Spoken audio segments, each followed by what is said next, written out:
Lince TV, política y noticias. ¿Cuál fue el ascensor en política de Irene Montero? Aparte de ser la pareja de Pablo Iglesias. El caso de la manada. De hecho, a partir del caso de la manada se creó la ley del solo sí es sí, que se suponía que iba a ser el gran éxito de Irene Montero, que iba a hacer que su nombre pasase a los anales de la historia como una guerrillera por los derechos de las mujeres. Sin embargo, la ley del solo sí es sí, esa misma ley que ha servido para rebajarle la condena a más de 1000 agresores y escarcelar a más de 100, ha servido justamente para rebajarle la condena a uno de los integrantes de la manada. Probablemente recordéis el caso de la manada porque fue uno de los primeros casos que se juzgó primero en los medios de comunicación y después en los tribunales. Fue un caso que se mediatizó y politizó y que estuvimos con ello hasta la saciedad. Y si bien yo no soy jurista, tengo una opinión al respecto.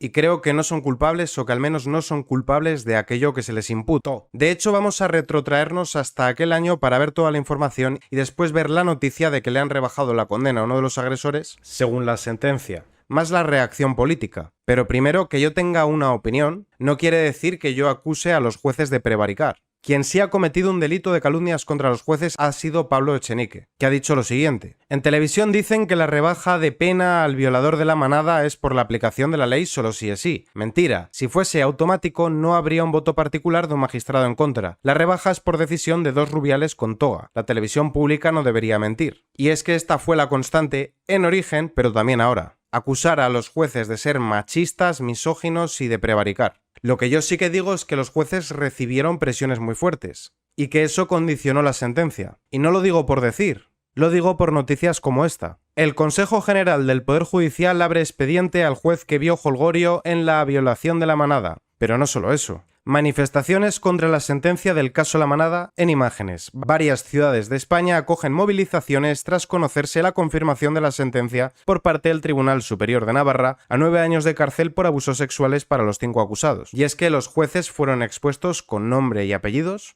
para acto seguido crear un relato a través de los medios de comunicación antes de que estuviese la sentencia, donde medios de comunicación y políticos habían juzgado ya los hechos, sin escuchar los testimonios, sin tener formación en derecho y sin haber estudiado las pruebas.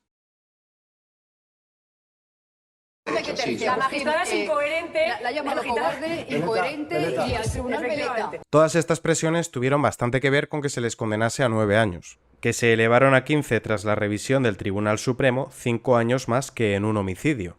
Y he querido rescatar este artículo de 2018. La manada, una sentencia tergiversada. La sentencia del caso mediáticamente conocido como La Manada ha generado un enorme revuelo en torno a conceptos como el de violación, intimidación o prevalencia. Un sistema necesariamente garantista. Antes de pasar a analizar las diferencias entre los dos tipos de violación que se regulan en nuestro Código Penal, esto fue todo ello derogado por la ley del solo sí es sí, que supuestamente iba a castigar con penas más duras y hemos visto que ha sido todo lo contrario. Primero, como siempre digo, el derecho son tonalidades de gris y no caben fórmulas matemáticas para su comprensión o aplicación. Es debido a que tanto sus destinatarios como quienes la interpreten son individuos con toda la subjetividad que ello impone. El derecho penal tiene que ser necesariamente hipergarantista. La privación de libertad es algo muy serio y quien se enfrenta a la imputación de un delito debe hacerlo con todos los instrumentos legales que garanticen su defensa sin que ello suponga desatender a las víctimas, sino al contrario, el condenado por el delito no puede erigirse a su vez en una víctima del sistema. Y sin embargo, con la ley del solo sí es sí, el testimonio de la denunciante ya es una prueba en sí misma. Y además ni siquiera ha de corresponderse siempre su declaración porque de hecho obligarla a declarar sería revictimizarla según Irene Montero y Vicky Rosell. Con lo cual, además de ser una ley que rebaja las penas a los agresores, también es una ley que en algunos casos puede llegar a invertir la carga de la prueba obligándote a ti a demostrar tu inocencia cuando te acusan. Y evitar la revictimización y victimización secundaria. Esto se traduce en no le interroguéis muchas veces a la víctima para que no reviva su trauma. Y es muy peligroso. Porque como os he dicho, en estos delitos solo existe la palabra de uno contra la del otro. El chico diciendo que no la obligó a nada y la chica diciendo que no quería hacerlo. Pero como no ha habido violencia ni ha habido intimidación, no hay ningún parte médico que diga que a ti te han pegado para obligarte. Por lo tanto, es la palabra de ella contra la de él. civil. Y repito, el testimonio de la víctima es prueba de cargo suficiente como para condenar a una persona. Pero ahora vamos a la parte que se pone más interesante. La sentencia condena a los acusados por un delito de abuso sexual con agravante de prevalencia. Partiendo de que la acusación no ha probado la concurrencia de la violencia o intimidación que requiere un tipo penal de la agresión, siendo especialmente importante a este respecto lo declarado por la propia víctima en el acto del juicio. Al contrario de lo que se ha afirmado tras la publicación de la sentencia, esto no quiere decir que el tribunal no crea a la víctima ni que los acusados hayan sido absueltos o que el tribunal haya interpretado que ella prestó su consentimiento. Sin embargo, como veíamos antes, hubo muchísimas manifestaciones tras la sentencia, e Irene Montero lo explotó a base de bien.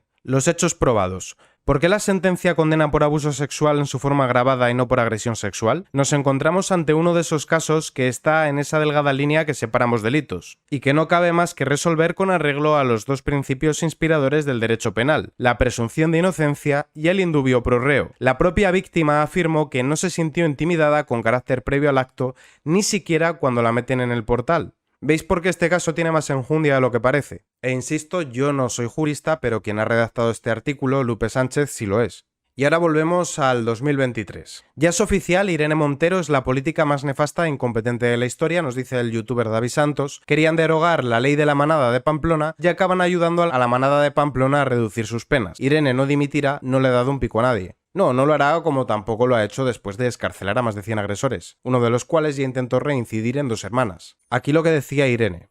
Bueno, por fin una sentencia que hace justicia en el caso de la manada. La sentencia del Tribunal Supremo reconoce que es violación, que no es abuso, que es violación. Creo que hoy es un día para reconocer el esfuerzo enorme de millones de mujeres del movimiento feminista. Y aquí la tenemos en otra ocasión. Esto decía Irene Montero, que por favor no volviéramos al Código Penal de la manada. Se debía referir a que no volviéramos al Código Penal que perjudicaba a la manada, ya que ella prefiere más el que modificó ella para que los de la manada salieran antes de la cárcel. Un acuerdo, que no les demos la oportunidad a los reaccionarios, a los enemigos de los derechos de las mujeres, de volver al Código Penal de la manada, que lleguemos a un acuerdo para mantener el consentimiento en el centro y dar una respuesta unitaria, el Gobierno y la mayoría feminista de esta Cámara, a la preocupación social y a la preocupación de las Silencio, por ante las favor. decisiones judiciales de rebajas de penas. Agregar aquí que después del caso de la manada, que fue el que se mediatizó, ocurrieron varios similares, que se taparon bajo la alfombra y que Irene Montero no decidió utilizar. ¿Cuál es el hecho diferencial? Que en la manada de Pamplona eran españoles y uno era un guardia civil y otro era un militar. Las manadas que sucedieron después estuvieron compuestas por magrebís. En el primer caso se corresponde al relato que nos intentan vender, que los hombres europeos somos potenciales agresores, hijos sanos del patriarcado, machistas y misóginos. Sin embargo, en los otros casos son pobres víctimas racializadas, excluidas por el sistema capitalista y racista que no hace por integrarlos. Por eso fueron escondidos bajo la alfombra.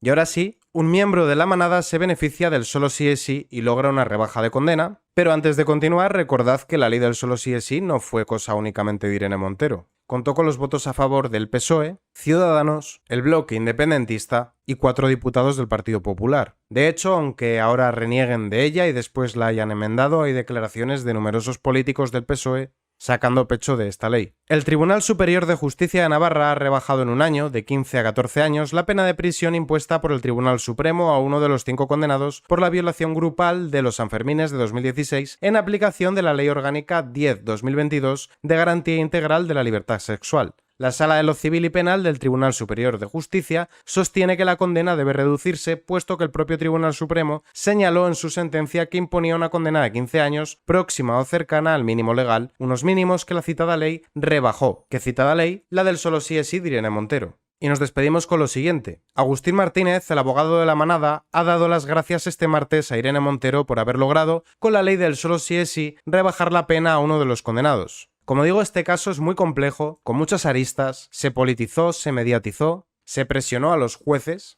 pero si algo demuestra es que Irene Montero es una inepta. E irónicamente nunca pide perdón, eso sí, exige que otros dimitan, algo que ella no debió hacer porque es que ella nunca debió ostentar ninguna cartera porque es una incompetente. Y lo peor de todo es que responsabilizan a otros de sus errores. Qué curioso que los medios de comunicación, los políticos de otros partidos, la sociedad, los jueces y los fiscales, todos lo hagan todo mal menos ella que lo hace todo bien. Todos somos machistas menos ella, que es la adalid de los derechos femeninos, aunque en realidad lo que hace es poner a las mujeres en peligro. Y con esto de alguna forma se cierra el círculo de la manada, que supuso un peligroso precedente en este país, que es el de imponer la justicia popular, la oclocracia, al Estado de Derecho.